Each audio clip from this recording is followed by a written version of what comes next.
মা, আসুক সেই মুসাফির, দেখি কাজী কি করে তোমার বিচার করে। এরপর সেই মুসাফির কাজীকে নিয়ে আলামিনের মায়ের কাছে আসলো।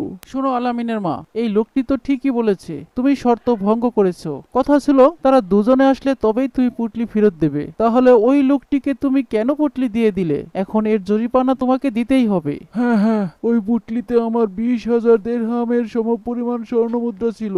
আমাকে এখন 20,000 দেরহাম দিতেই হবে। হ্যাঁ হ্যাঁ, মায়ের তো তা দিতেই হবে, কিন্তু জরিমানা হলে তো দিবে।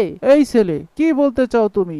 জরিমানা হয়নি মানে? তোমার মা নিজের মুখে স্বীকার করেছে সে পুটলি অন্য মুসাফিরকে দিয়ে দিয়েছে। হুজুর, আমার মা যাই বলুক, কিন্তু শর্ত ছিল দুজন মুসাফির একসাথে এসে আমার মায়ের নিকট থেকে তাদের পুটলি ফিরিয়ে নিবে। তাহলে এই মুসাফির একা কেন এসেছে? শর্ত মোতাবেক দুজন মুসাফিরকে তো একসাথে আসতে হবে, তবেই না আমার মা পুটলি ফেরত দেবে। বলুন, শর্ত ছিল না আপনারা দুজন একসাথে এসে পুটলি ফেরত নেবেন? তাই তো, তুমি তো একদম ঠিক বলেছো ছেলে। কি বলেন মুসাফির ভাই, কথা কি সত্য? হ্যাঁ কাজী সাহেব, কথা তো একেবারেই সত্য।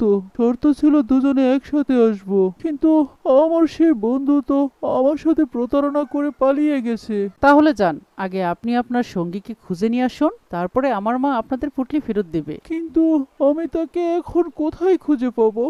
সেটা আপনার বিষয় মুসাফির ভাই, শর্ত মোতাবেক আপনি এখনই চলে যান, আপনার বন্ধুকে খুঁজে দুজনে একসাথে আসবেন, তবেই আপনার পুটলি ফেরত দেওয়া হবে। এরপর সেই মুসাফির লোক কোনো কথা না বলে সেখান থেকে চলে যায় তার বন্ধুকে খুঁজতে। এদিকে আলামিনের বুদ্ধি দেখে তার মা খুব খুশি হয়। সে আল্লাহর কাছে দোয়া করতে থাকেন। বাবা আলামিন, আল্লাহ তোকে এত জ্ঞান দিয়েছেন, আজ আমি সত্যি অনেক খুশি বাবা। আমাকে তুই কত বড় লাঞ্ছনার হাত থেকে বাঁচালি বাবা। আল্লাহর কাছে আমি দোয়া করছি, আল্লাহ পাক যেন তোকে একদিন অনেক বড় আলেম করে দেন, অনেক বড় জ্ঞানী বানিয়ে দেন।